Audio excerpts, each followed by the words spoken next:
പരിശുദ്ധ ഗീവർഗീസ് പെരുന്നാൾ നമ്മുടെ പള്ളികളിൽ ആരംഭിച്ചിരിക്കുകയാണ്. അതിന് മെയ് 15 വരെ നീണ്ടുപോകും. പണ്ട് ഞങ്ങളുടെ കാലത്ത് ഗീവർഗീസ് ഒരു 3 ത്രിനോസുള്ള പള്ളിയാണെങ്കിൽ ഒരു ത്രിനോസ് ഗീവർഗീസായിരുന്നു. അതിൻ്റെ കാരണം എന്ന് വെച്ചാൽ ഞങ്ങൾ കുടിയേറ്റക്കാരാണ്. പാമ്പിൻ്റെ ശല്യം വല്ലാതുണ്ട്.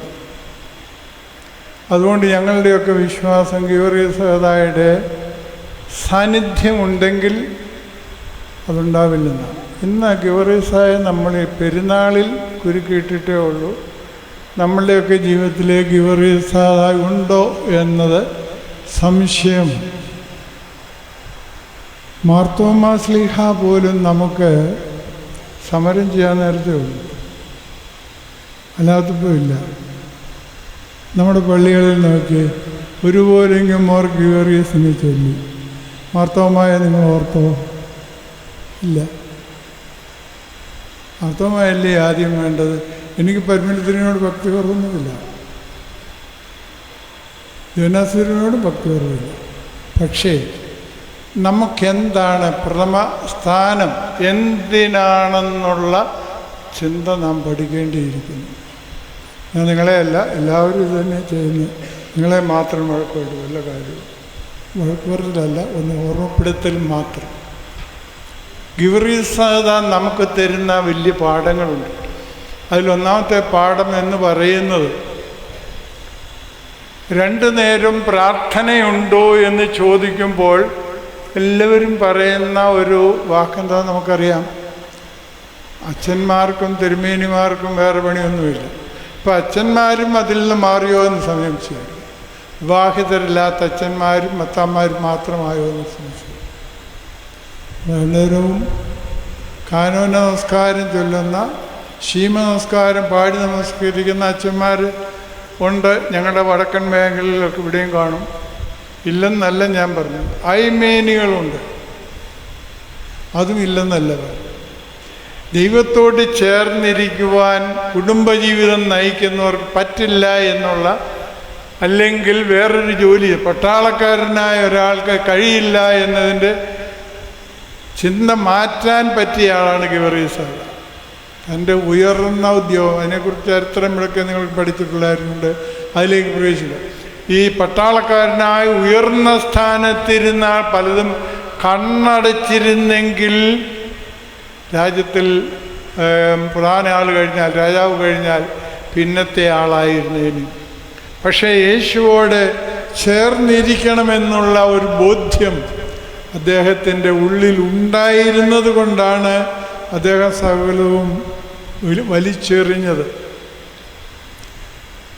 വിവിധ ദേശങ്ങളിലും നാടുകളിലുമൊക്കെ ക്രിസ്ത്യാനികൾ പീഡിപ്പിക്കപ്പെടുമ്പോൾ നമ്മൾ സുഖമായി കഴിയില്ലേ? നമുക്കതിനെക്കുറിച്ച് ഒരു ചിന്ത നമ്മുടെ മനസ്സിലേക്ക്, ഇവിടെ യുദ്ധത്തിനോ സമരത്തിനോ പോകുന്നത്, ഒന്നും പ്രാർത്ഥിക്കാൻ പോലും പലർക്കും നേരമില്ല.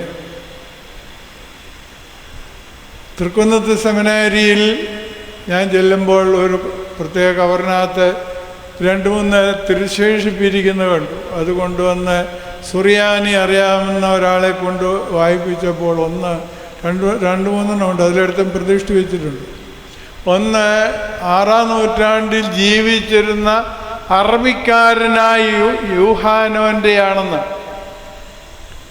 അദ്ദേഹം അന്ന് 6-7 നൂറ്റാണ്ടിലുണ്ടായ പീഡയെ തുടർന്ന് കൊല്ലപ്പെട്ടയാളാണ്.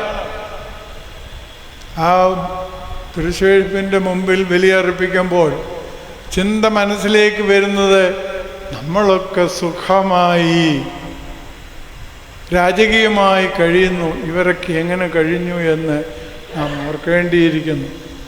ഗീവർഗീസായെ സംബന്ധിച്ചിടത്തോളം ഉണ്ടായിരുന്ന സൗഭാഗ്യ കർത്താവിന് വേണ്ടി വലിച്ചെറിഞ്ഞാൽ, നമ്മൾ പാട്ട് പാടും, ഇവിടെയൊക്കെ കാണുമായിരിക്കും സന്ധ്യാ നമസ്കാരത്തിന് വീടുകളിൽ നമ്മുടെ പാട്ടുകളൊക്കെ പാടി വേദപുസ്തകം വായിച്ച് അങ്ങനെ ചെയ്യുന്ന സ്ഥലത്ത് വേദപുസ്തകമൊക്കെ വായിച്ച് പ്രാർത്ഥിക്കുന്ന ഭവനങ്ങൾ കാണും. നമ്മൾ യേശുവോട് ചേർന്നിരിക്കണം എന്ന് പറഞ്ഞാൽ എത്ര മനോഹരമായിട്ടാണ് പാട്ട് പാടുന്നതെന്നറിയാമോ? നമ്മുടെ യേശുവോട് എത്രമാത്രം ചേർന്നിരിക്കുന്നു എന്നത് നാം തന്നെ ഹൃദയത്തിൽ തൊട്ട് ചോദിക്കേണ്ട കാര്യം. ഇന്നലെ OBBSൻ്റെ ഞങ്ങളുടെ ഒരു സൺഡേ സ്കൂളിലെ സമാപന ദിവസമായിരുന്നു. ഞാൻ ചെന്നിരുന്നു. ഒരു 3-ാം ക്ലാസ്സിൽ പഠിക്കുന്ന കൊച്ചിന് ഒരു നിർബന്ധം. ഞാൻ ഇരിക്കുന്നിടത്ത് അവിടെ തന്നെ ഒരു ഫോട്ടോ എടുപ്പുള്ളതുകൊണ്ട് കൊച്ചെൻ്റെ മുമ്പിൽ വന്നിരുന്നു. ഇച്ചിരൂട് മാറ്റിയിടാൻ നേരത്തെ ആ കൊച്ചു പിന്നെ അവിടെ വന്നു. അവൾ ഒത്തിരി അടുത്ത് വന്നിരുന്നു. അപ്പം ഞങ്ങളുടെ ഒരു കൊച്ചച്ഛൻ മെല്ലെ പറഞ്ഞു, തിരുമേനിക്കൊന്ന് സ്വസ്ഥമായിരിക്കട്ടെ മോളെ മാറ്റം. ഞാൻ പറഞ്ഞു അവളവിടെ ഇരുന്നോട്ടെ, ഒരു കുഴപ്പവുമില്ല. കർത്താവിൻ്റെ മാറിലിരുന്ന യോഹന്നാൻ അങ്ങനെയാണ്, ചേർന്നിരിക്കുകയായിരുന്നു. അതുപോലെ തന്നെ എടുക്കപ്പെട്ടവനായ ഹാനോക്ക് കുടുംബസ്ഥനായിരുന്നു. മക്കളെ ജനിപ്പിച്ചാണ് മധ്യാഹ്നത്തിൽ എടുക്കപ്പെട്ട. മധ്യാഹ്നത്തിന് 2 അർത്ഥങ്ങളുണ്ട്. ഒന്ന്, അന്ന് 10, 700, 900 വയസ്സ് പ്രായമുണ്ടായിരുന്ന അദ്ദേഹം 350 വയസ്സിൽ പോയി. മധ്യാഹ്നത്തിൽ എടുക്കപ്പെട്ടു, ജീവിതത്തിൻ്റെ മധ്യാഹ്നത്തിൽ എടുക്കപ്പെട്ടു എന്ന് പറയുമ്പോൾ ദൈവത്തോട് ചേർന്നിരുന്ന് പോയാൾ. ഇവാനിയോസ് തിരുമേനി ഉണ്ടായിരുന്ന കാലത്തെ അവിടെ ഒരു ഫോട്ടോ ഉണ്ടായിരുന്നു. 2 പേരുടെ തലയിൽ നല്ല ഹാലോയുണ്ട്. ഒരാളുടെ തോളിൽ കൈയിട്ടിരിക്കുന്നു. ഞാൻ തിരുമേനി ചോദിച്ചു, ഇവരാരാണ്? എനിക്ക് വലിയ പിടിയില്ല മറ്റിപ്പോഴത്തെ ഇതല്ല, പഴയ ഈ പടം നമ്മുടെ ഐക്യം. അതുകൊണ്ട് ഞാൻ തിരുമേനി ചോദിച്ചു, ഇതാരാ? ഇതാണ് ഹാനോക്കും ദൈവവും. അപ്പം അവരുടെ മുഖങ്ങൾ പ്രകാശിച്ചിരിക്കുക. 2 പേരുടെ യേശുവോട് ചേർന്നിരിക്കുക.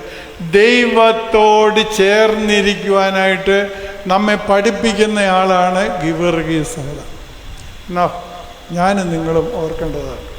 രണ്ടാമത് നാം ഓർക്കേണ്ടത്, ഗീവർഗീസ് സഹോദരൻ ആ സർപ്പത്തിൻ്റെ ഗുഹയുടെ അടുത്തേക്ക് ചെന്ന് അവിടെ ചെന്ന് അതിനെ വധിക്കുകയായിരുന്നു. അല്ലാതെ വന്ന് ഇങ്ങനെ അടുത്തോട്ട് വരുമ്പം ഞാൻ കൊന്നേക്കാന്ന് പറഞ്ഞിരിക്കുകയല്ല, അങ്ങോട്ട് ചെന്ന് വധിക്കുകയായിരുന്നു.